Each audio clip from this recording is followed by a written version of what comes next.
Welcome to ECNTRADE Daily Video. Before we begin, it should be noted that any advice is of a general nature only and that your personal circumstances have not been taken into consideration. Hello everyone, my name is Rob Clayton and thank you for joining me. Well, as you can tell by the Australian dollar, it was rather a volatile session on Friday after the non-farm payrolls numbers come out lower than expected.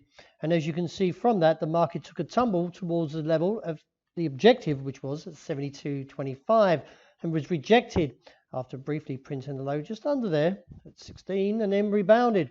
Now from that, the market is now attempting to stage a recovery. Although the technical implications are negative, I feel any rises up towards 73.15 to 55 should fail and see another challenge to the downside. I am keeping an eye on this pattern because, as you can see, the trend has been broken and still remains from support to resistance and holding to that top side at close to 74 where it was rejected last week. Is if you look at the pattern, we've got a shoulder, head, and we could see another shoulder before the initial sell-off. Although I do feel that the market may not develop this pattern and just go straight to re-challenge the level of 72.25. And beneath there we can see the bullish foundations holding at 71.30 to 45. The euro still at this stage holds to the support level, which is seen around 117.75. It is assessed that after the brief challenge that we saw on Friday, that further risk is to the downside because I still view the dollar index, which measures the greenback strength against a basket of 6 major currencies, is still building a potential bullish case. And therefore, if we see a break of this level, which is at 117.75, then we would see a further risk to the downside and look towards the region of around 116, but reassess as we sell off slowly because the MACD or the two leading indicators I use, which is the RSI and the MACD, are both married up to the bearish case. So I do anticipate further weakness into this week.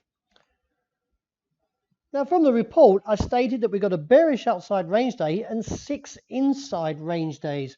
Now the inside range days are consolidation and the outside range day is bearish.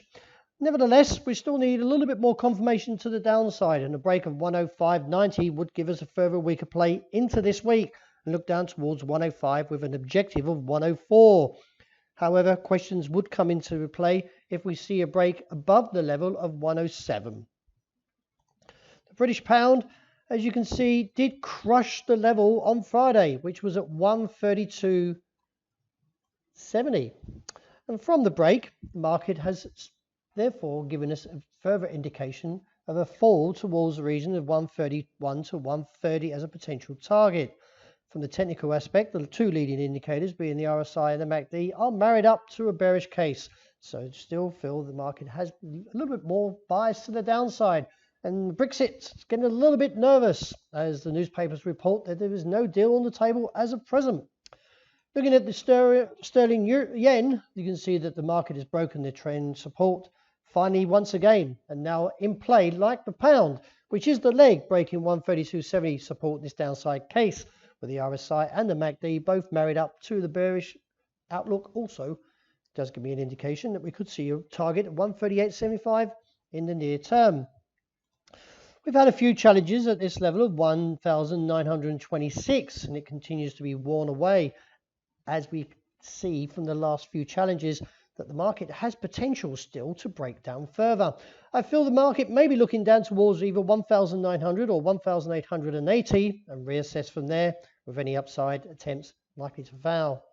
And finishing off with the oil, the market took a sudden collapse on Friday and lost about 3% and now getting close towards the support region of around $37 to $38 a barrel.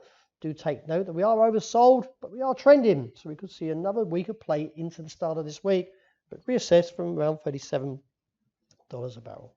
Well, that wraps it for today. Thank you very much for joining me, and as always, look out for the intraday report. Hope you enjoy a great start to this new week.